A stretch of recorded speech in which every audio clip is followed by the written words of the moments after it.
যিনি ছিলেন আসাদুল্লাহ বা আল্লাহর সিংহ, যার তলোয়ারের ভয়ে দুশমনরা কাঁপত।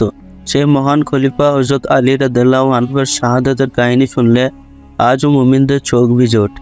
আসসালামু আলাইকুম ওয়া রাহমাতুল্লাহ। আশা করি আল্লাহর অশেষ রহমতে আপনারা সকলেই ভালো আছেন। চলছিল 40 হিজরির পবিত্র রমজান মাস। কুফাবাসীরা তখন গভীর ঘুমে মগ্ন।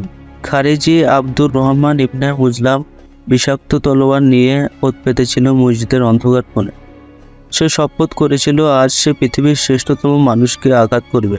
19 রমজান ফজরের ওয়াক্ত। আলী রাদিয়াল্লাহু আনহু মানুষকে নামাজের জন্য ডাকতে ডাকতে মসজিদের দিকে যাচ্ছিলেন। তিনি যখন সেজদায় গেলেন অথবা নামাজে দাঁড়িয়ে উচ্চস্বরে কিরাত পড়ছিলেন, ঠিক তখনই পাপিষ্ঠ ইবনে মুজলাম তার বিষাক্ত তলোয়ার দিয়ে আলী রাদিয়াল্লাহু আনহুর কপালে সজোরে আঘাত করল। তলোয়ারের সেই বিষাক্ত কোপ আলী রাদিয়াল্লাহু আনহুর মস্তক দ্বিখণ্ডিত করে ফেলল এবং তার দাড়ি রক্তে রঞ্জিত হয়ে গেল। রক্তাক্ত অবস্থায় জমিনে লুটিয়ে পড়ে আলী রাদিয়াল্লাহু আনহু চিৎকার করে বললেন, ফুজতু ওয়া রব্বিল কাবা, অর্থাৎ কাবার রবের কসম, আমি সফল হয়ে গেলাম। ঘাতক ধরা পড়লে আলী রাদিয়াল্লাহু আনহু তার সন্তানদের বললেন, তাকে বন্দি করো, কিন্তু তার উপর জুলুম করো না।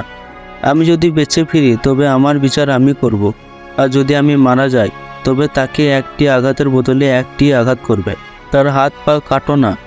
21 রমজান রাতে ইসলামের এই মহান বীর জ্ঞান বিজ্ঞানের শহর এবং আসাদুল্লাহ শেষ নিঃশ্বাস ত্যাগ করেন। মৃত্যুর আগে তিনি তার সন্তানদের ওসিয়ত করেছিলেন, সর্বদা সত্য কথা বলবে এবং এতিমদের প্রতি দয়া করবে। তো আজ এই পর্যন্তই, দেখা হবে পরবর্তী ভিডিওতে। আল্লাহ আপনাদের সকলকে ভালো রাখুক এবং সুস্থ রাখুক এই কামনায় আজ বিদায় নিচ্ছি। ফি আমানিল্লাহ।